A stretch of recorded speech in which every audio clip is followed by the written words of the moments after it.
Y es un grato honor, es un gran privilegio estar reunidos.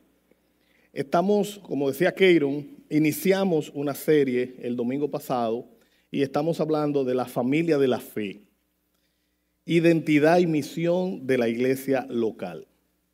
La idea que queremos, hermanos, es traer parte de lo que vemos en el curso de membresía. Sí, porque tenemos un curso de membresía, hermanos. Si usted no es miembro de la iglesia y usted quiere hacerse miembro de la iglesia, hay un curso de membresía. Y en ese curso de membresía damos una serie de enseñanzas. Básicamente enseñamos 3 cosas en el curso de membresía: quiénes somos, qué creemos y cómo funcionamos. Eso es lo que nosotros vemos básicamente. ¿Quiénes somos nosotros como iglesia? ¿Qué creemos a la luz de la palabra de Dios? ¿Y cómo funcionamos en la estructura de iglesia? Y hemos animado a los hermanos que aún si usted es miembro de la iglesia por mucho tiempo y usted quiere reforzar su conocimiento en cuanto a estas áreas, es bueno que usted tome el curso de membresía. Hay personas que han decidido tomarlo.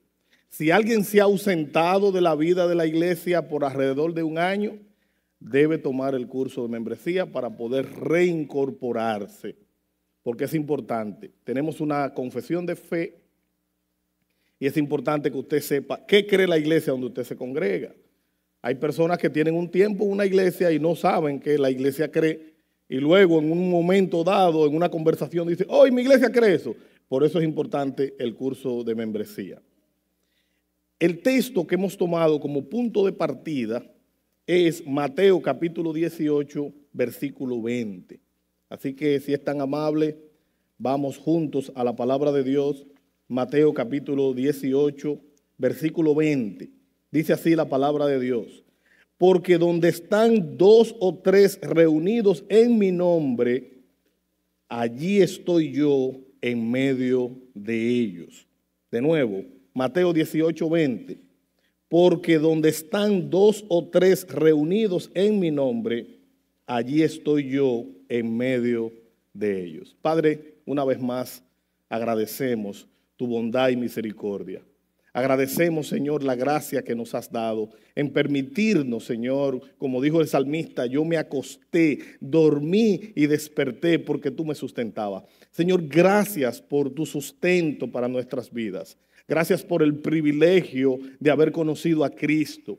Gracias por el evangelio, Señor. Gracias, Padre, porque abriste nuestros ojos, porque nos sacaste de las tinieblas y nos traíste a tu luz admirable. Gracias por la oportunidad de reunirnos como un cuerpo, como una familia, Señor, para adorarte, para exaltarte, Señor, para edificarnos en la fe, para fortalecernos unos a otros. Señor, gracias por este gran privilegio.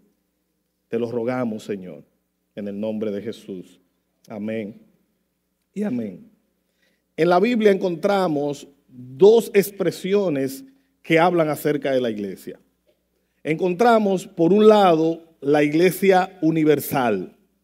Y la iglesia universal es el grupo de cristianos de todas las épocas, toda persona que ha venido a Cristo en arrepentimiento y fe, en el pasado, en el presente o vendrá en el futuro, de toda lengua, pueblo y nación, pertenecen a esa iglesia de Cristo, que se le llama la iglesia invisible, porque es la familia de Dios por todos los lugares. Y hay una expresión de ella. Y encontramos en Mateo capítulo 16, cuando Cristo le dice a Pedro, de cierto te digo que tú eres Pedro, y sobre esta roca edificaré mi iglesia, y las puertas del Hades no prevalecerán contra ella. Ahí se habla de la iglesia universal. Y nosotros sabemos que cuando Cristo dice, de cierto te digo que tú eres Pedro y sobre esta roca edificaré mi iglesia, Cristo está hablando de sí mismo. Él es la piedra, la roca que desecharon los constructores y ha venido a ser la piedra angular, la piedra central. Cristo es la roca. Luego vemos en Mateo capítulo 7, al final del Sermón del Monte, cuando él dice, el que oye estas palabras y las hace, lo voy a comparar a un hombre prudente que edificó su casa sobre la roca. Y vinieron ríos y vinieron torrentes y golpearon aquella casa y no cayó porque estaba fundada sobre la roca, Sin embargo, el que no la funda sobre la roca, el que la funda sobre la arena, vienen los vientos, vienen las tempestades y cae, y grande es su destrucción porque había sido fundada sobre la arena. Y como hay alguien que dice, solo Cristo es la roca, todo lo demás es arena. En Mateo capítulo 18 vemos entonces que se habla de la iglesia local. Y este texto se da en el contexto de la disciplina de la iglesia. Se está hablando de cómo abordar a alguien que ha cometido una falta. Se le dice, si tu hermano peca, ve tú y él solo, habla con él, repréndelo. Si te oye, ganaste a tu hermano. Si no te escucha, ve con 2 o más testigos. Si no los escucha, dilo a la iglesia. Y si no escucha a la iglesia, bueno, ténganlo como un no creyente entonces, porque no quiere escuchar a la iglesia. En este contexto es que se da este pasaje y dice, donde hay 2 o más congregados en mi nombre, aquí yo estoy en medio de ellos. Cristo en este pasaje está hablando de la iglesia reunida, sea grande o sea pequeña. Este pasaje no está hablando de un grupo de oración que alguien pueda tener por ahí. Eso está en otro pasaje. Porque la Biblia dice, he aquí yo estoy con ustedes todos los días hasta el fin del mundo. Sí, el Señor está con nosotros, pero en este pasaje se está hablando de la iglesia reunida. Entonces, hermanos, nuestra confesión de fe, hablando de la iglesia, dice que la iglesia es llamada el cuerpo de Cristo, el pueblo de Dios, la familia de Dios, los escogidos, la esposa de Cristo y la compañía de los redimidos. En el Nuevo Testamento nosotros encontramos todos estos títulos que se le dan a la iglesia. Mis títulos favoritos en el Nuevo Testamento son que la iglesia es un cuerpo y que la iglesia es una familia. Y es importante entender eso.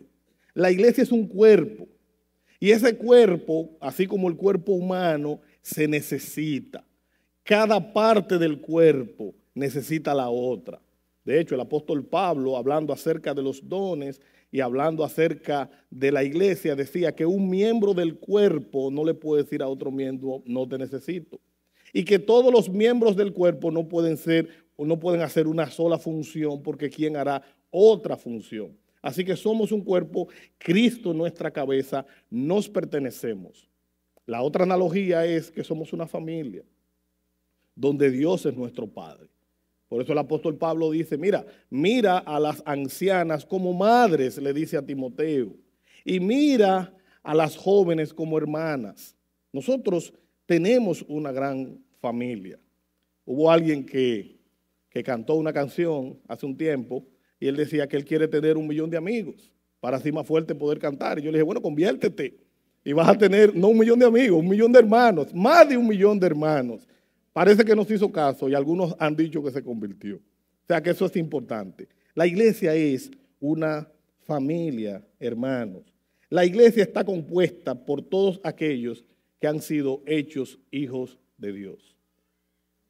Yo sé que para mucha gente es difícil escuchar que todos nosotros somos criaturas de Dios. Pero hijos de Dios son solo aquellos que vienen a Cristo en arrepentimiento y fe. Hay gente que se molesta cuando se le dice eso. Pero tristemente, hermano, o afortunadamente, eso es lo que enseña la palabra de Dios. Juan capítulo 1, versículo 11. A los suyos vino, mas los suyos no le recibieron. A todos los que le recibieron, a los que creen en su nombre, les dio el derecho, la potestad de llegar a ser hijos de Dios. Entonces, la iglesia está compuesta por todos aquellos que han sido hechos hijos de Dios, que han sido adoptados por medio de Cristo. A mí me encanta el lenguaje bíblico del Nuevo Testamento. A alguien que se convierte, se le dice que ha sido adoptado en la familia de Dios. A alguien que no es cristiano, es huérfano, porque no tiene padre espiritual. Si usted necesita o quiere ser adoptado en la familia de Dios, tiene que venir a Cristo en arrepentimiento y fe. El pastor John Piper da una definición de iglesia que aunque la compartimos el domingo pasado, es importante repetirla hoy de nuevo. Él dice, la iglesia local es un grupo de creyentes bautizados, comprometidos a cuidarse unos a otros, que se reúnen regularmente para adorar a Dios a través de Jesucristo, para ser exhortados por la palabra de Dios y para celebrar las ordenanzas de Cristo, el bautismo y la cena del Señor. Y estas personas están bajo la guía de líderes debidamente constituidos. Y la Biblia establece muy bien cuáles son los requisitos de los pastores, los requisitos de los ancianos. Primera Timoteo 3 y Tito 2 presenta bien claro cuáles son los requisitos de Dios para un anciano, para un diácono, para un pastor. La Biblia dice que el que anhela obispado, buena cosa desea, pero es necesario que el obispo sea y empiece a establecer una serie de normativas. De acuerdo a la definición de John Piper, si un grupo está bajo un liderazgo que no es debidamente instituido, entonces ese grupo no es una iglesia. Eso pudiera ser un club de Biblia o pudiera ser una reunión que se da. Pero para que sea iglesia debe ser bíblicamente instituido su liderazgo. El Catecismo de la Nueva Ciudad también da otra definición de la iglesia y dentro de la definición dice que Dios envía a esa comunidad. Primero dice que Dios escoge para sí una comunidad y luego Dios envía a esa comunidad para que esa comunidad pueda proclamar el evangelio y que esa comunidad pueda modelar el reino de Dios. Y decíamos la semana pasada que nosotros somos cartas leídas, que nosotros somos una nube de testigos. La Biblia nos llama la luz del mundo. Y la Biblia dice que nadie enciende una luz y la pone debajo de una vasija, debajo de una caja, sino que la pone en un lugar alto para que esa luz alumbre a los que están en casa. Dice la palabra de Dios que así debe alumbrar nuestra luz para que los hombres vean nuestras buenas obras y glorifiquen a nuestro Padre que está en los cielos. Eso es sumamente importante. Entonces, mediante la calidad de nuestras vidas es que vamos a modelar el evangelio. Y una de las últimas frases que vimos la semana pasada fue una que escribió el pastor Otto Sánchez en su libro Hacia la Meta. Él dice que la Biblia es un regalo. La iglesia es un regalo, que es un tesoro de incalculable precio que Dios ha dado al mundo. Yo no sé si usted ha pensado eso, pero la iglesia representa a Dios. Y la iglesia es un regalo de Dios al creyente y la iglesia es un regalo de Dios al mundo. No fueron los hombres que se idearon la idea de la iglesia, hermanos. Fue Dios que decidió hacerlo. Fue Cristo que decidió instituir. Él dijo, yo edificaré mi iglesia. Y sobre esta roca, dijo, sobre esta roca edificaré mi iglesia y las puertas del Hades no van a prevalecer contra ella. O sea que fue Cristo que lo hizo, hermanos. Si hiciéramos una encuesta, y aquí voy a citar a un autor, un comentarista, él dice que si hiciéramos una encuesta relacionada con el propósito principal de la iglesia, si nosotros decidiéramos hoy preguntar aquí, ¿cuál es el propósito principal de la iglesia? Recuerde que estamos hablando de la iglesia, estamos hablando de la familia de la fe y estamos viendo la identidad y la misión de la iglesia local. El domingo pasado vimos la identidad. Hoy vamos a iniciar viendo cuál es esa misión que Dios le ha dado a la iglesia. Entonces, de acuerdo a este autor, si nosotros hiciéramos una encuesta, ¿cuál es la misión principal de la iglesia? Mucha gente probablemente responda que la misión principal de la iglesia es tener comunión, es tener coinonía, es tener buena relación, es encontrar amistad, es encontrar un hombre bueno para mi hija o una mujer buena para mi hijo o a lo mejor para mí. La gente piensa en eso, una asociación, una interacción con otros cristianos que tengan creencias y valores similares. Algunas personas pueden decir que el propósito principal de la iglesia es crear esa comunión. Otros pudieran decir que la razón principal, la misión principal de la iglesia es enseñar la sana enseñanza de la palabra de Dios, la sana doctrina, enseñar la Biblia. Esa es la misión principal de la iglesia. Otros pudieran decir que la misión principal de la iglesia es alabar a Dios, es cantar, es glorificar y exaltar a Dios. Este autor dice que todos estos énfasis son absolutamente bíblicos y son necesarios y deben caracterizar a una iglesia bíblica, claro que sí, pero ni juntos ni separados son la misión principal de la iglesia. Entonces, ¿cuál es el propósito principal de la iglesia? ¿Por qué existe la iglesia en primera instancia? El propósito principal de la iglesia es glorificar a Dios. La iglesia existe para mostrar al mundo la gloria de Dios. La iglesia no tiene luz propia. La iglesia refleja la gloria de Dios. La razón principal de la existencia mía y de la iglesia es glorificar a Dios. La razón principal de la existencia de usted y de la iglesia es glorificar a Dios. Es la razón principal por la cual la iglesia existe, glorificar al Señor. El pastor Otto dice que cuando una iglesia olvida eso, ha perdido la perspectiva para la cual fue fundada. Cuando una iglesia olvida que existe en primera instancia para que Dios sea glorificado, esa iglesia perdió el rumbo, perdió el sentido. La iglesia de Éfeso, en el mensaje a las 7 iglesias del Asia Menor, en Apocalipsis capítulo 2, que dice: tú has hecho obras extraordinarias, has reconocido a lo que son falsos profetas, has podido hacer obras increíbles, pero olvidaste una cosa, tu primer amor. Olvidaste la razón por la cual tú haces lo que haces. Y eso es triste, que a veces nosotros olvidamos la razón por la cual hacemos lo que hacemos. Una iglesia que pierde de norte, que la razón principal de su existencia es glorificar a Dios, esa iglesia abortó el propósito para el cual Dios la diseñó. Dios diseñó su iglesia para que esa iglesia le glorifique. Pero nosotros tenemos que ver qué quiere decir eso en lo práctico. Porque a veces usamos palabras y damos por sentado que la gente sabe de lo que estamos hablando.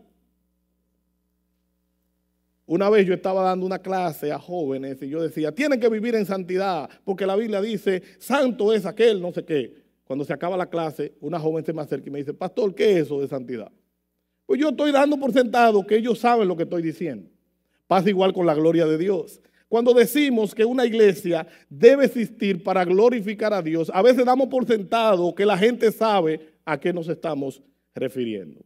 Así que hoy, con la ayuda del pastor a Otto, le tomé prestado de su libro, él lo publicó y está ahí, yo le tomé prestado unas ideas. Vamos a ver a qué nos referimos cuando decimos que la iglesia existe para glorificar a Dios. ¿Cómo luce eso en la práctica? ¿Cómo se ve en la práctica una iglesia que glorifica a Dios? Efesios capítulo 1, versículos 4 al 6, la palabra de Dios dice, porque Dios nos escogió en Cristo antes de la fundación del mundo para que fuéramos santos y sin mancha delante de Él. En amor nos predestinó para adopción como hijos para sí mediante Jesucristo, conforme a la buena intención de su voluntad, para alabanza de la gloria de su gracia, que gratuitamente ha sido impartida en nosotros en el amado. Ahí vemos una y otra vez el énfasis en que nosotros existimos para la gloria de nuestro Dios. Y en Efesios, en el mismo capítulo 1, versículos 11 y 12, dice, también en él hemos obtenido herencia, habiendo sido predestinados según el propósito de aquel que obra todas las cosas conforme al consejo de su voluntad. ¿Pero para qué? El versículo 11 dice, a fin de que nosotros que fuimos los primeros en esperar en Cristo, seamos para la alabanza de su gloria. En toda la palabra de Dios vemos el énfasis de nuestra existencia como iglesia, para que Dios sea glorificado, para que Dios sea exaltado, para que Dios sea alabado. Nosotros vemos como Cristo, se lo cité ahorita, lo repito de nuevo, Cristo dice, ustedes son la luz del mundo. Y nadie enciende una luz y la pone debajo de una vasija, sino sobre el candelero, para que alumbre a los que están en casa. Y escucha las palabras de Cristo. Así alumbre vuestra luz delante de los hombres, para que viendo sus buenas acciones, ellos al verme a mí, glorifiquen a Dios que está en los cielos. Pero ¿qué es lo contrario? Si alguien me ve a mí y no me ve mis buenas acciones, entonces no va a glorificar a Dios. Entonces yo debo reflejar algo del carácter de Dios. La iglesia existe por sobre todas las cosas para glorificar y exaltar a Dios. De nuevo, el pastor Otto escribió, la Biblia señala claramente que existimos como persona y como iglesia para vivir para su gloria. Vivir para la gloria de Dios implica que cada pensamiento y acción estén motivados para que Él sea admirado por su belleza, grandeza, poder y majestad. Todo lo que lo representa a Él y no a nosotros. Entonces, ¿qué es vivir para la gloria de Dios? Vivir para la gloria de Dios es vivir de tal manera que yo pueda reflejar las perfecciones y la gracia de Dios. Vivir de tal manera que la gente tenga una mejor opinión de Dios. Que alguna persona verme a mí, que alguna persona ver a la iglesia, tenga una mejor opinión de Dios. La definición dice, vivir para la gloria de Dios es que cada pensamiento y acción estén motivados para que Él sea admirado por su belleza, grandeza, poder y majestad. Cuando yo canto, debo cantar para que quien me oye piense en Dios y no en mí. Cuando yo predico, debo predicar para que quien me oye piense en Dios y no en mí. Cuando yo sirvo, ya sea como ujiero en cualquier área, lo debo hacer de tal manera para que quien recibe ese servicio piense en Dios, piense en su grandeza, piense en su gracia, piense en su majestad. La iglesia existe para que quien venga a la iglesia, quien se reúna con la iglesia, quien hable con la iglesia, vea algo de la grandeza, la gloria, el poder y la majestad de Dios. Vivir para la gloria de Dios es reflejar su carácter. Vivir para la gloria de Dios es nosotros hacer todo lo que hacemos motivados para que Dios sea admirado. Que cuando una gente salga de aquí, salga diciendo, wow, pero Dios sí es grande. Wow, de verdad. Que cuando una gente hable conmigo en la calle o por ahí, la gente piense, wow, pero Dios es grande. ¿Por qué? Porque el propósito de la iglesia es que Dios sea admirado. Que Él sea admirado por su belleza, por su poder, por su bondad y por su majestad. Entonces, cuando usted oye que la iglesia existe para la alabanza de la gloria de Dios, la iglesia existe para enseñarle a la gente que Dios es grande, majestuoso, glorioso, eterno, maravilloso. Nuestro propósito es reflejar la luz de Dios al mundo. Nuestro propósito es ayudar a la gente a entender quién es Dios y cómo Él se relaciona con nosotros. Que Él sea glorificado y no nosotros. Como dice el salmista, no a nosotros, oh Dios, no a nosotros, sino a tu nombre sea dada la gloria. Vivir para la gloria de Dios es deslumbrarnos y asombrarnos por toda su majestad, poder y grandeza, procurando que Él siempre sea nuestra motivación y que Él sea siempre nuestra dependencia. Hermano, vivimos en una sociedad, vivimos en un mundo, en una era que ha perdido la capacidad de asombro. Ya no nos asombramos con facilidad. Ya ni lo malo ni lo bueno nos asombra con facilidad. A veces oímos de catástrofes en otros países. Oímos de una inundación. Oímos de un avión que se cae. Y nosotros decimos, ay, qué pena. ¿Habían dominicanos ahí? No. Ah, está bien, qué pena. Sí. No nos asombramos con facilidad.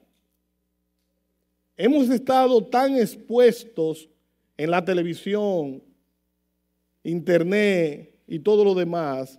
Hemos sido tan expuestos a lo malo que ya no nos asombramos con la maldad. Pero hemos sido tan expuestos a cosas bellas que ya no nos asombramos con facilidad. Pero Dios quiere ser admirado. Y Dios merece ser admirado. Porque eres hermoso.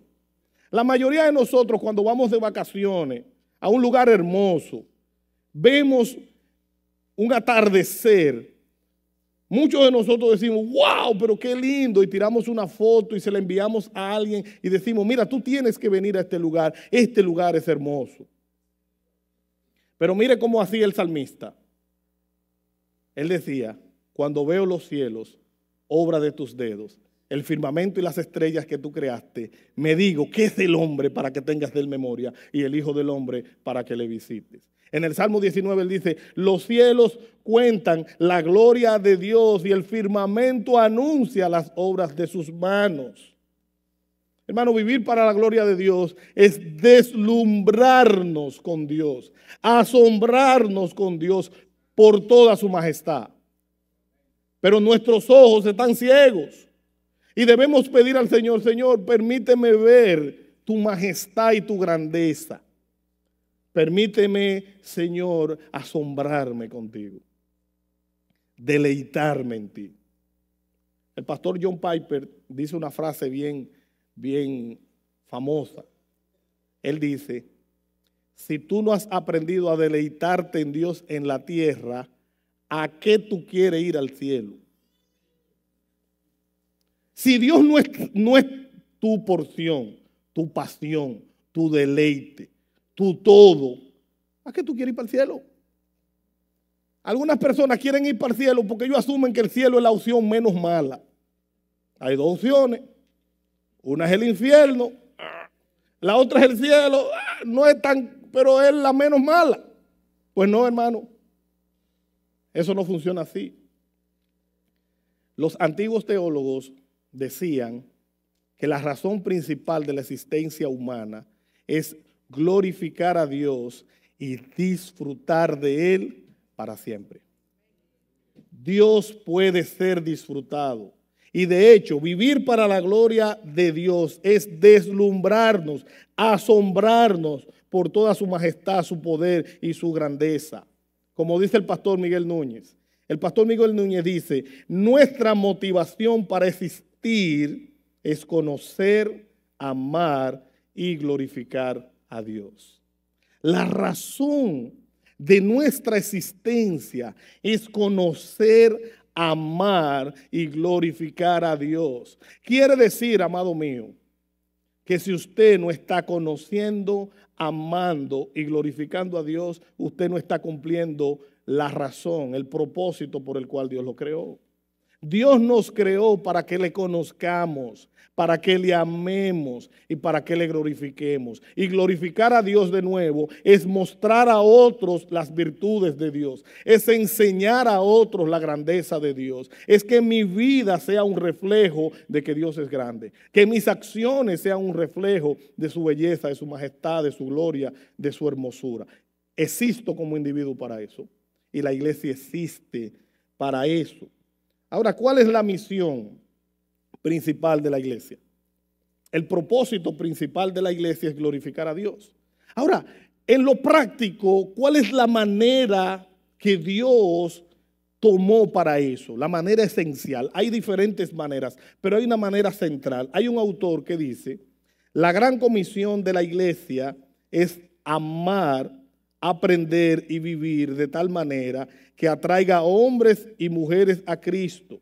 Cuando pecadores son perdonados y transformados de muerte a vida, de las tinieblas a la luz, Dios es glorificado a través del milagro de la gracia. La gran comisión es el método que Dios ideó para Él ser glorificado. Dios será glorificado cuando yo muestre su grandeza, cuando yo le enseñe a otras personas quién es Él.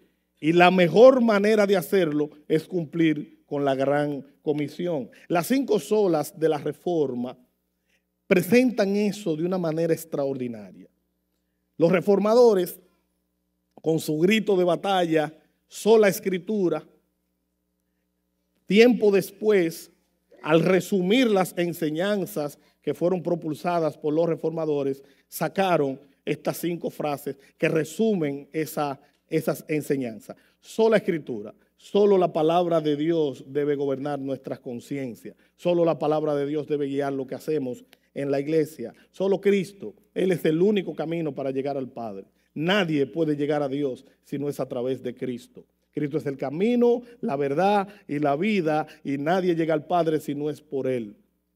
Hay un solo Dios y un solo mediador entre Dios y los hombres, Jesucristo hombre. Sola gracia, la salvación es solo por la gracia de Dios. Sola fe, la salvación es solo por la fe puesta en Jesucristo, y solo a Dios sea la gloria. ¿Usted ve cómo termina en glorificar a Dios? Dios ideó la gran comisión con el propósito de Él ser glorificado. Y Dios ha de ser glorificado a través del milagro de la salvación. Por eso la Biblia dice que cuando un pecador viene a Cristo, ¿sabe qué hay en los cielos? Fiesta. Porque cuando alguien viene de las tinieblas a la luz, Dios es glorificado. Cuando alguien escapa o Dios rescata a alguien de la condenación, Él es glorificado. Hermano, la gloria de Dios se manifiesta en su amorosa provisión de redimir a hombres y mujeres perdidos. Y aquí está el texto, o uno de los textos que habla de la gran comisión, Mateo capítulo 28, versículos 19 y 20.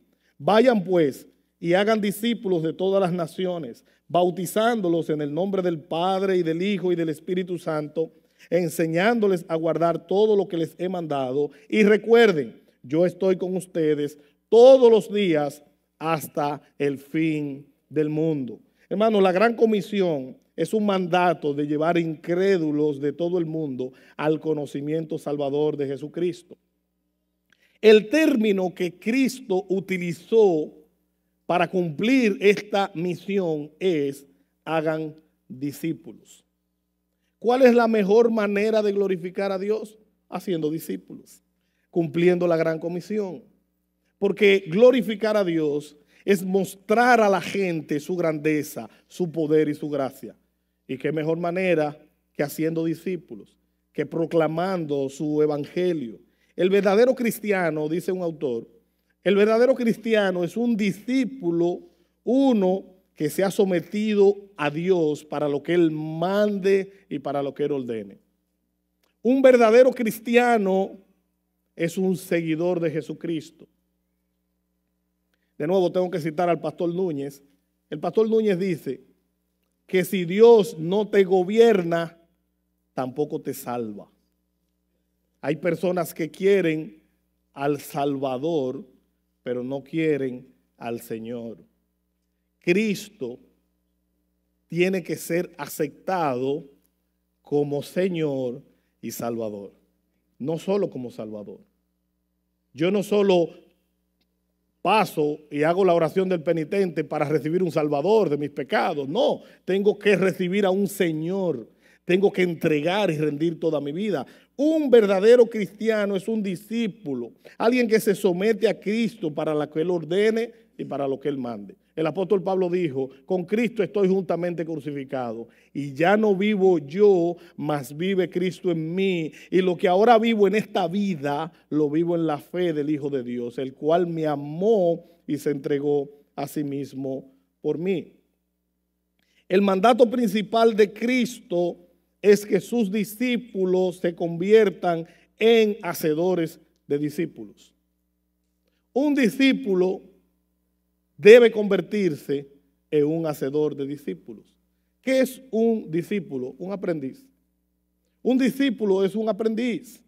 Alguien que aprende de lo que alguien le dice, pero alguien también que aprende de lo que el otro hace. Un discipulador es un discípulo de Cristo que ayuda a otros a crecer en su relación con Cristo. El discipulado es ayudar a otro a crecer en su relación con Cristo. Pero yo no solo lo hago con lo que digo, lo hago con lo que hago también. Valga la redundancia. Yo lo hago con lo que hago. Los discípulos, al igual que los niños, aprenden por instrucción y aprenden por imitación. De hecho, aprenden más por los que ven que por lo que oyen. A veces los niños nos meten en problemas y hacen cosas que los padres a veces decimos, no, pero yo no sé dónde el muchacho aprendió eso. Bueno, no sé dónde lo aprendió, pero aprenden por imitación. Los niños aprenden por imitación. Los requisitos específicos que el Señor da a sus discípulos para que cumplan la gran comisión tienen que ver con 3 verbos. Él dice, ir, bautizar y enseñar. Tenemos que ir a buscar a los perdidos. No se trata simplemente de esperar a que ellos vengan a nosotros. No, la Biblia nos llama a ir a buscar a los perdidos. Mientras vayan, hagan discípulos. Sería una mejor traducción de ese texto. Mientras nosotros vayamos al mundo, mientras nosotros caminemos, tenemos que hacer discípulos. Así que no se trata simplemente de esperar que ellos vengan. Debemos salir al mundo y proclamar el evangelio para que las personas puedan escuchar, puedan convertirse a Cristo y que esas personas puedan ser posteriormente discipuladas. Lucas capítulo 19, versículo 10 dice, porque el Hijo del Hombre ha venido a buscar y a salvar lo que se había perdido. Cristo vino a buscar. Cristo no se sentó en una oficina en Jerusalén y dijo a todos los perdidos que vengan a mí. No, Él salió a buscarlo. Él encontró a sus discípulos. A un grupo lo encontró pescando y le dijo, síganme. A otros lo encontró en su oficina, en la de los tributos, en el banco de los tributos. Ahí estaba Mateo y le dijo, sígueme. Cristo vino a buscar y Cristo vino a salvar lo que se había perdido. Como discípulos de Cristo estamos llamados a seguir sus pasos. Estamos llamados a llevar la luz de Cristo a todas las personas que están perdidas, a todas las personas que están en tinieblas. Como la palabra de Dios dice, que nosotros somos linaje escogido, real sacerdocio, nación santa, pueblo adquirido por Dios para anunciar las virtudes de aquel que nos llamó de las tinieblas a su luz admirable. Pero si usted observa lo que dice la palabra de Dios, dice que usted es un pueblo especial. Usted es linaje escogido, real sacerdocio, nación santa, pueblo adquirido, comprado por Dios. Pero hay un propósito por el cual nos escogió, hay un propósito por el cual nos salvó para que anunciemos las virtudes de aquel que nos llamó de las tinieblas a su luz admirable. Hermanos, tenemos que llevar la luz de Cristo al mundo. El segundo verbo es bautizar. Tenemos que bautizarlos para que puedan ser miembros de la familia de la fe. El bautismo es una confesión pública de mi fe en Cristo. Es más que un rito, es un acto de obediencia pública. Hechos, capítulo 2, versículo 38, dice la palabra de Dios. Entonces Pedro les dijo, arrepiéntanse y sean bautizados cada uno de ustedes en el nombre de Jesucristo para perdón de los pecados y recibirán el don del Espíritu Santo. El bautismo no es un requisito para la salvación. Si usted es salvo por Cristo y usted muere sin bautizarse, lo que garantiza su salvación es que usted esté en Cristo. Sin embargo, todo verdadero cristiano debe ser obediente y bautizarse. Así que si usted se convirtió a Cristo, si usted es cristiano y no se ha bautizado, al final del culto hable con el pastor Reyes. Puede hablar conmigo también, pero el pastor Reyes es más idóneo para eso. Hable con él. Él le va a dar una cita para empezar ese proceso. A través del bautismo somos incorporados a la familia de la fe en la iglesia local y nos identificamos con su muerte y su resurrección. Eso hacemos a través del bautismo. Pero el tercer verbo es enseñar. El primero es que debemos ir, el segundo es que debemos bautizar y el tercero es que debemos enseñar. Tenemos que enseñarle todo el consejo de Dios. Como dijo el apóstol Pablo, yo no he rehuido de enseñarles todo el consejo de Dios. ¿Y qué es todo el consejo de Dios? Que yo no voy a ir a la Biblia como el que va a un buffet y coge lo que le agrada y lo que no le agrada. No, yo voy a enseñar todo lo que la Biblia enseña. Eso es todo el consejo de Dios. Lo que es agradable y lo que no es tan agradable. Hay algunos libros devocionales que solo le dan palmadita en la espalda a la gente. Siempre le están diciendo a la gente que si tú te entristezas, Dios te va a consolar. Que si tú estás en aflicción, Dios te va a fortalecer. Eso está bueno y es verdad y es bíblico, pero ¿cuándo me vas a instruir? ¿Cuándo me vas a enseñar? Entonces, la palabra de Dios, todo el consejo de Dios, estoy llamado a enseñar. Recuerde que un discipulador es un discípulo que hace discípulos.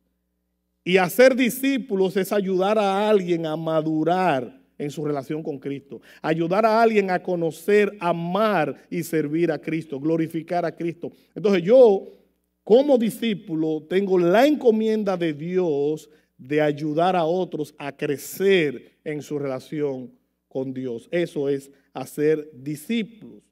No se trata simplemente de transmitir información, sino de nutrir y edificar a otros creyentes en la palabra de Dios. Hacer discípulos es el corazón de nuestro llamado, escribió alguien. Hacer discípulos es el corazón de nuestro llamado. La manera en la cual Dios decidió glorificarse fue haciendo discípulos. ¿Por qué? Porque si la comunión fuera el propósito principal de la iglesia, inmediatamente usted se convierte, Dios lo manda para el cielo. Porque en ningún lugar vamos a disfrutar de una comunión tan grande como en el cielo. Con ausencia de pecado, sin contiendas y roces, sin malentendidos entre nosotros. En el cielo es el mejor lugar de disfrutar la comunión. Así que si el propósito de Dios fuera la comunión, inmediatamente usted se muere, usted se convierte, hay que mandarlo al cielo, de una vez. Si fuera el propósito principal de Dios, si fuera la alabanza, si fuera alabar a Dios, ¿en qué lugar vamos a alabar mejor que en el cielo? Así que si usted se convierte, Dios lo mandaría al cielo porque allí es que adoraremos y alabaremos a Él por toda la eternidad. Lo que hacemos en la tierra es un ensayo de lo que haremos en el cielo, mis hermanos. Entonces, un discípulo o el discipulado es el corazón de nuestro llamado. Es un llamado y este llamado de Cristo requiere una respuesta radical de nosotros. Dios no quiere una entrega parcial. Dios requiere una entrega total. Hemos dicho en el pasado que la salvación no es un 50-50. No es 50 de Dios y 50 mío. Ni siquiera es un 75 de Dios y un 25 mío. No, mis hermanos. La salvación es un 100-100. La salvación es un 100 de Dios y es un 100 mío. Aquel que es salvo es una persona que le pertenece a Cristo, que ya no vive para sí, sino que vive para Él. Como discípulos de Cristo estamos llamados a salir de nuestra zona de comodidad, renunciar a nuestra propia agenda para seguir a Cristo con todo nuestro ser. ¿De qué me vale ganar al mundo si pierdo mi alma? Venir a Cristo es renunciar a mi propio yo y entregar toda mi vida a Cristo. No es simplemente un salvavidas para escapar del infierno. No, es una entrega total a mi Señor y Salvador. Este llamado requiere una obediencia radical. Y este llamado está arraigado en las palabras de Cristo. Lucas 9:23. Y a todos los decía, si alguien quiere seguirme, niéguese a sí mismo, tome su cruz y que me siga. Señor, pero mira, deja primero enterrar a mis padres. Oh, deja que los muertos entierren a sus muertos. Señor, mira que tengo un tema ahí que resolver. Bueno, ve y resuelve tu tema y después ven. El que viene a Cristo debe venir con todo. Es una entrega radical. Seguir a Cristo no es un camino cómodo, hermanos. Implica un compromiso total y una disposición a abandonar mi propia agenda por seguir a Cristo. Seguir a Cristo es una renuncia. Ya yo no soy mi dueño. Ya yo no me pertenezco. Porque es muy fácil buscar solo al que me salva, al que me restaura, al que me bendice y me da paz. No, hermanos. Decía alguien que la visión de Dios que la gente de este tiempo tiene es una combinación entre el genio de la lámpara de Aladino y un Sigmund Freud cósmico. La gente tiene un psicólogo universal que me sana todas mis enfermedades emocionales y tiene un genio que me concede todos mis deseos. No, hermanos. Si tú vienes a Cristo, serás librado del castigo eterno.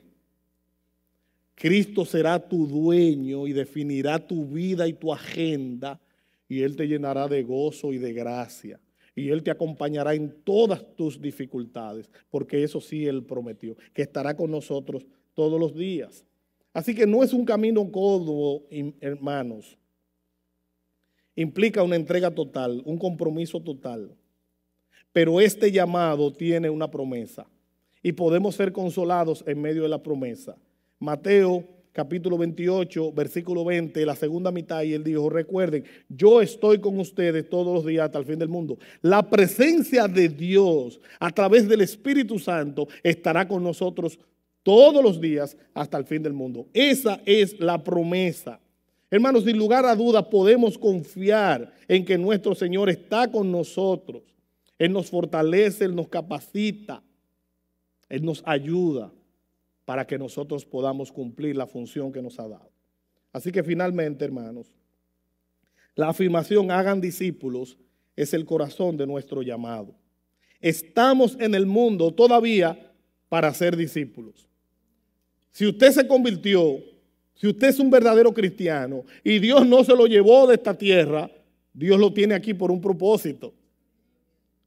Y es que usted pueda ser discípulos, que usted pueda llevar el evangelio a otras personas. La enseñanza, la predicación, la alabanza y la comunión, todo esto son medios para alcanzar un fin. Cuando venimos al culto y cantamos, eso es un medio.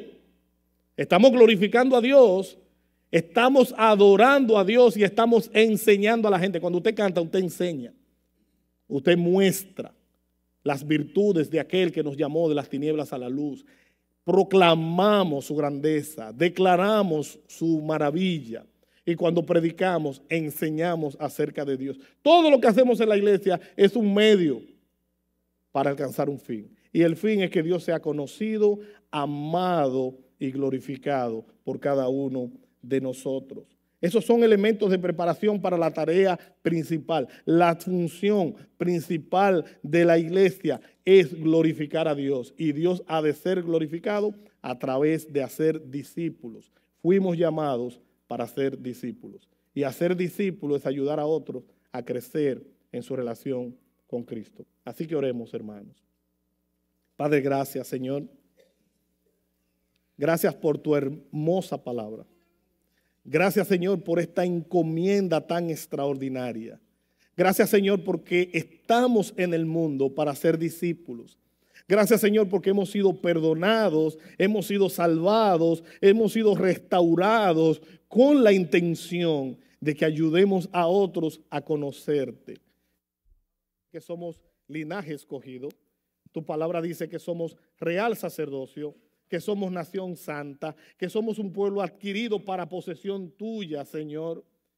Pero estamos aquí para anunciar las virtudes de aquel que nos ha llamado de las tinieblas a su luz admirable. Señor, gracias te damos en el nombre de Jesús.